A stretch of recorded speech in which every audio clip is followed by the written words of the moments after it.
Deadpool মার্ভেলের ইতিহাসের সবচেয়ে প্রফিটেবল একটি ক্যারেক্টার, যার 3টি মুভিতেই এমসিইউ সাফল্যের মুখ দেখেছে। মার্ভেলের এই ডেডপুল নিয়ে এটি আমার তৃতীয় ভিডিও। প্রথম ভিডিওতে আমি ডেডপুলের অরিজিন সম্পর্কে মোটামুটি একটা ধারণা দেওয়ার চেষ্টা করেছি। দ্বিতীয় ভিডিওতে আমি আলোচনা করেছি ডেডপুল 2 মুভির যাবতীয় খুঁটিনাটি নিয়ে। আজকের এই ভিডিওতে আমি আলোচনা করব ডেডপুল 3 অর্থাৎ ডেডপুল অ্যান্ড উলভারিন মুভিটি নিয়ে। মার্ভেল ইন্ডাস্ট্রি যখন পরপর কয়েকটি মুভিতে লাভের চোখ দেখেনি, তখন ডেডপুল 3 অর্থাৎ ডেডপুল অ্যান্ড উলভারিন মুভিটি রিলিজ দিয়ে একটা বড় মাপের কামব্যাক দেয় এই ইন্ডাস্ট্রি, এবং মুভিটির নেট কালেকশনে খুব দ্রুতই বিলিয়ন হিট করে। ডেডপুলের প্রথম 2 মুভি থেকে বড় পরিসরে হয়েছিল এর তৃতীয় কিস্তি অর্থাৎ ডেডপুল অ্যান্ড উলভারিন মুভিটি।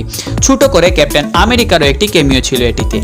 মুভিটিতে দেখানো হয় ডেডপুলের মিশন কমপ্লিটের জন্য বিভিন্ন ইউনিভার্সে গিয়ে উলভারিনকে খুঁজতে থাকে, এবং শেষ পর্যন্ত উলভারিনকে পেয়ে গেলেই শুরু হয় আসল গল্প। মুভিটিতে একটি নয় বরং বিভিন্ন ইউনিভার্স থেকে আলাদা আলাদা ডেডপুল এসে একত্রিত হয়, যেখানে ছিল ডগপুল, নাইসপুল এবং এরকম আরো অনেকে। মুভিটির সবচেয়ে ইন্টারেস্টিং পার্টই হলো এটি যে বিভিন্ন ইউনিভার্সের ডেডপুল একে অপরের সাথে যে অ্যাকশন সিনটি সেটি আসলে ছিল দুর্দান্ত। তাছাড়া ডেডপুল আর উলভারিনের 1v1 অ্যাকশন জাস্ট অসাধারণ, সেটা তো শুরু থেকেই চলছিল।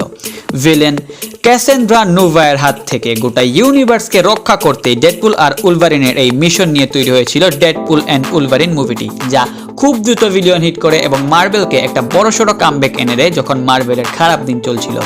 তো এই ছিল আমাদের আজকের ভিডিও। এরকমই সব মুভি রিলেটেড কন্টেন্ট পেতে অবশ্যই হভ মুভিজ চ্যানেলটি সাবস্ক্রাইব করে রাখুন। ধন্যবাদ।